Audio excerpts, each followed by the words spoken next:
And now the focus turns to the burning problem, the burning crisis in the national capital at this given point, the Delhi air quality that's only been deteriorating with each passing day. It's now nearing the severe mark, the Delhi air severe in some parts of the capital already. Deadly fog plus pollution cocktail for Delhiites. This is flight operations that's also taken a massive hit in the national capital, with over 200 flights having been cancelled on Monday alone. These are visuals, viewers, let us tell you, of how the visibility too has been highly affected, not just for the airlines but for travel in general, even by road for residents or in the national capital. This is the current condition. The air quality has been deteriorating. Himanshu Mishra joins us on the broadcast with more details on this. Himanshu, आप अभी कहाँ हैं और क्या details मिल रही है fog की स्थिति के बारे में और AQI की स्थिति के बारे में? हमें पता चल रही है कि AQI ऑलरेडी सीवियर कैटेगरी तक पहुंच चुका है.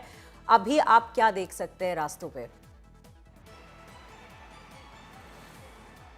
इंडिया गेट के पास कर्तव्य पथ पर मौजूद हूं मैं, और आप ये देखिए थोड़ी राहत है. हम कह सकते हैं कि जिस तरीके की कंडीशन पिछले 3-4 दिनों से बनी हुई थी, आज उसमें थोड़ी राहत है. आप देखिए, एक तो जो नॉर्थ वेस्ट की दिशा से जो हवाएं आ रही हैं उनका इम्पैक्ट देखने को मिला, और वहीं दूसरी तरफ ग्रेफ 4 भी लगाया गया है. तो ये जो तमाम जो ग्रेफ 4 के प्रतिबंध लगाए गए हैं और जो हवाएं चली, उसका इम्पैक्ट न सिर्फ AQI पर बल्कि जो फॉग था दिल्ली में और जो विजिबिलिटी पे इम्पैक्ट था उस पर सीधा इम्पैक्ट देखने को मिला है. थोड़ा कम हुआ है, थोड़ी राहत दिल्ली के लोगों को मिली है. अगर आप आज की बात करेंगे तो जो AQI 500 के पार पहुंच गया था उससे काफी राहत है.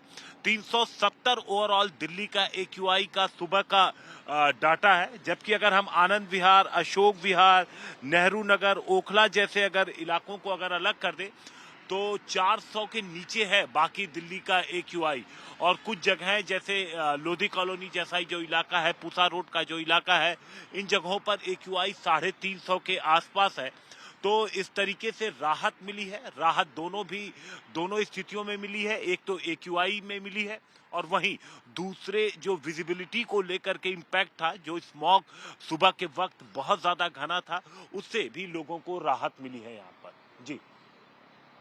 जी हिमांशु, हमें ये सारी जानकारी देने के लिए बहुत बहुत धन्यवाद. Well, viewers, that is what the current condition is in the national capital when we speak of the air pollution crisis that the residents here have been grappling with year after year during the peak winter season.